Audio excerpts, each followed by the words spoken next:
Hey everyone, and welcome to This Explainer. Today, we're diving into something absolutely fascinating and, honestly, incredibly relevant right now: how modern universities actually maintain academic integrity in our increasingly digital world. We're going to be exploring the architecture of digital trust, and we'll be using the technical blueprint of the Qorrect platform to help guide us. So, if you've ever found yourself wondering what exactly goes on behind the scenes to keep digital exams fair, secure, and reliable, well, you are in exactly the right place. Think about it for a second. How on earth do universities prevent cheating from literally 100 miles away? It's a massive, massive logistical challenge, isn't it? I mean, when students are sitting in their living rooms or dorms or even some crowded coffee shop halfway across the globe, how does the school actually know that the person taking the test is who they say they are, or that they aren't just Googling the answers on their phone below the desk? Figuring out how to secure these remote and hybrid learning environments is hands down one of the biggest hurdles in modern education. So here is our roadmap for unpacking this today. First, we'll look at the digital shift. Second, we'll define secure assessment. Then we'll walk chronologically through before, during, and after the exam before wrapping things up with the unified platform. All right, let's jump straight into part one: the digital shift in modern education. Okay, so what exactly is a secure online assessment? Well, by definition, it's a digital evaluation process that protects the integrity and fairness of exams using advanced tech like identity verification and real-time monitoring. But what's really interesting here is the strategy. It's a multi-layered approach. You see, education has rapidly transformed into these hybrid and fully online models. Because of that, protecting what our source material calls secret academic data and maintaining institutional trust is just absolutely critical right now. It is not just about stopping a student from peeking at a textbook anymore.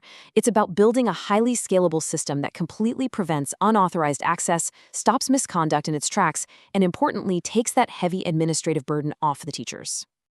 Now, this secure exam journey really breaks down into three crucial steps, and they map perfectly to a student's actual experience. First up, we have identity verification, basically proving you are who you say you are.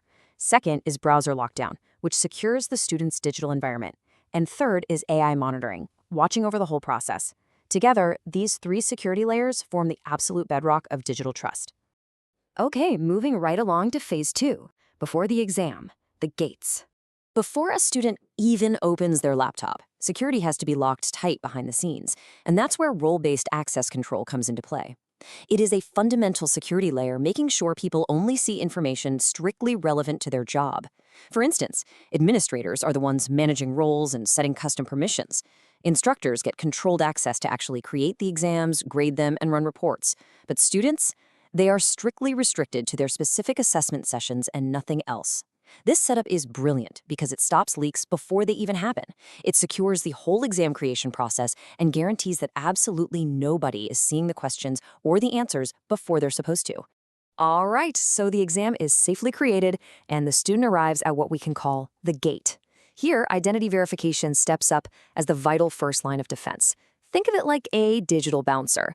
By thoroughly verifying the student's identity before the clock even starts, using secure credentials and smart authentication, the system actively blocks impersonation.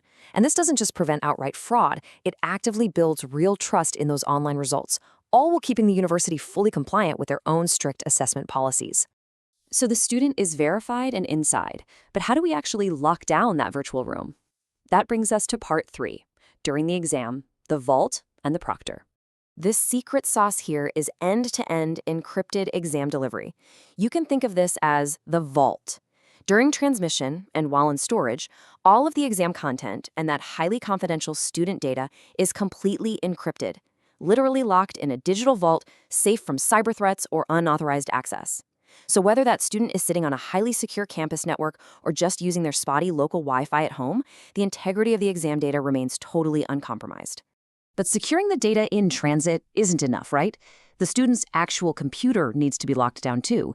Enter the browser lockdown feature. This physically restricts unauthorized activities by completely blocking access to external websites and search engines. It literally prevents the student from opening any additional applications while the test is running. By just completely cutting off those avenues, it drastically reduces the opportunities for digital cheating and essentially forces a highly focused, distraction-free environment. Now, I want you to compare traditional manual human supervision with automated AI monitoring. In a standard exam hall, you've got human invigilators pacing the aisles. It's a massive workload, and realistically, a single human can only watch so many students at the exact same time. Automated monitoring completely flips the script. It allows the system to supervise multiple exams simultaneously across thousands of students without needing constant human intervention. It brings this unprecedented level of scalability to large educational institutions.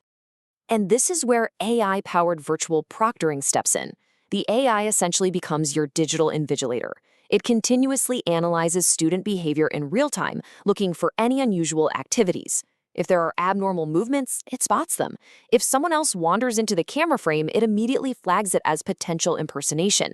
It then fires off real-time automated alerts about this suspicious behavior straight to the instructor. Now, it doesn't necessarily make the final judgment call. A human still does that, but it highlights the risks instantly, significantly reducing the need for continuous manual supervision while keeping exam standards incredibly high. Okay, the clock runs out and the student clicks submit. That shifts us into phase 4. After the exam, the analysis. Now, here is what's really fascinating to me. The artificial intelligence isn't just a security guard. It is an incredibly powerful academic tool, driving smart assessment analytics. The platform takes all that data and generates actionable insights that go way beyond just automated grading.